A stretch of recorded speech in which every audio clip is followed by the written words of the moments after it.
Woods. Yo, what's good, man? What's going on, guys? What's going on, Rocko? We good, bro. Yeah, man. Apparently, there's a new project of mine's out. I know. I just heard it, man. You had a lot to say on it. And with the years I've been going, you were old. Yeah, man. Yeah, man. You made us wait this long for 6 songs, bro. Apologies in advance. And I still want more.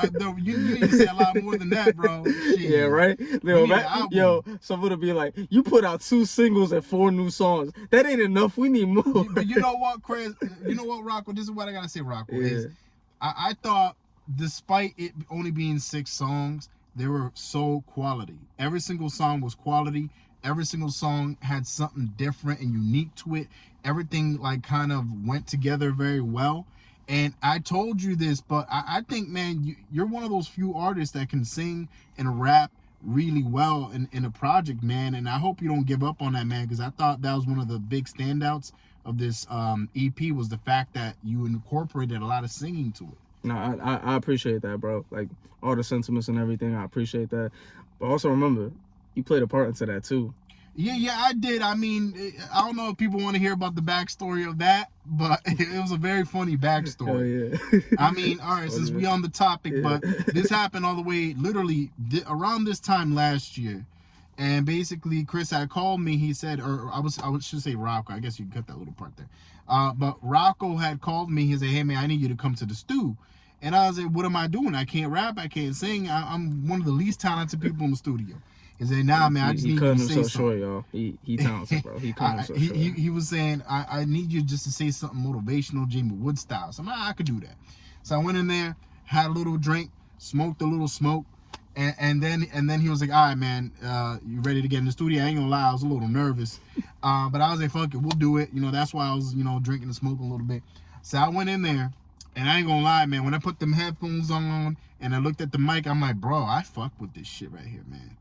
I really do fuck with this. It's like that Harrison meme, like when he looked at his hands, it was like, oh, shoot. That's how you felt. You was on the mic, you was like, yo, I got it, bro. I got the touch, I got the power. Bro. I felt at peace in that booth.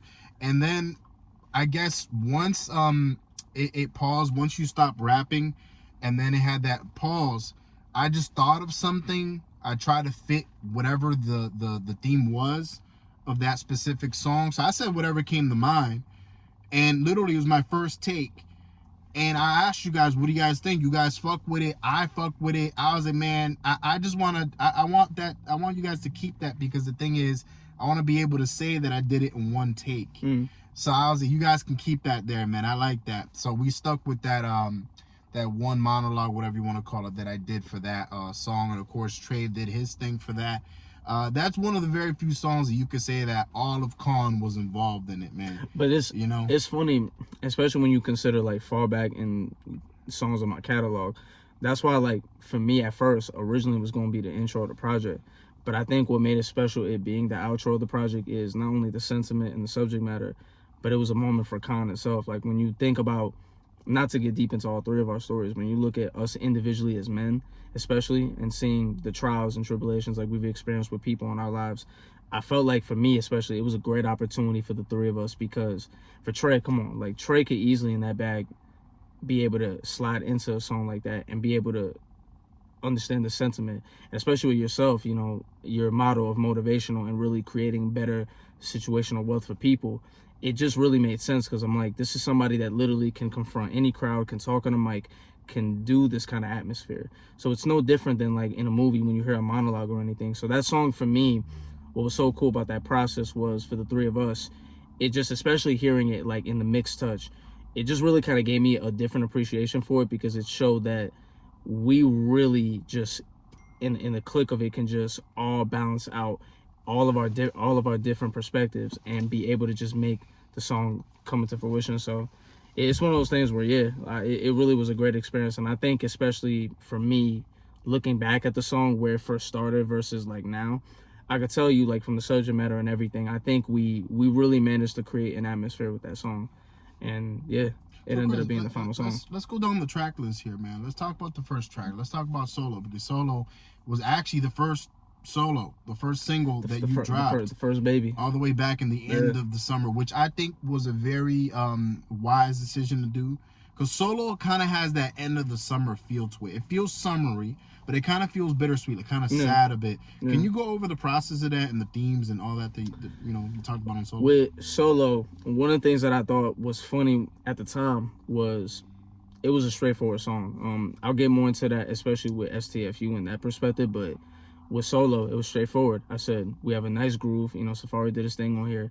I need to find a way to be able to, you know, make a palatable, not like mainstream version of like what I'm trying to say, but more so kind of make sure that I'm giving my narrative and it not be overbearing, but it can also match kind of the feel of the song. Because the song, even though it's got a groove, it feels moody and it feels purposeful in the background. And I wanted to really feel not desperate, but kind of like that shadowish feel of like when you feel like a version of yourself is distinct. And when I was able to record the song, once we had the hook, the groove itself kind of just allowed me to kind of do what I needed to do.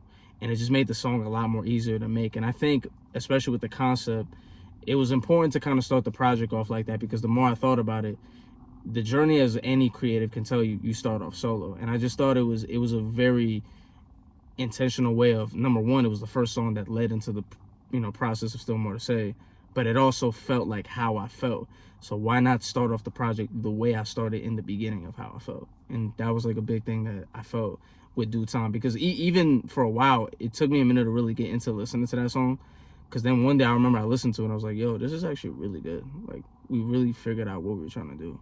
And I didn't know if he was going to be able to do it, but yeah. Well, that's something that I like about Solo, was that, like, it's kind of like, not to compare to The Weeknd, but it's kind of like, if you were to, like, just listen to it on a surface level, you would think it's like a happy song until you truly listen to those lyrics.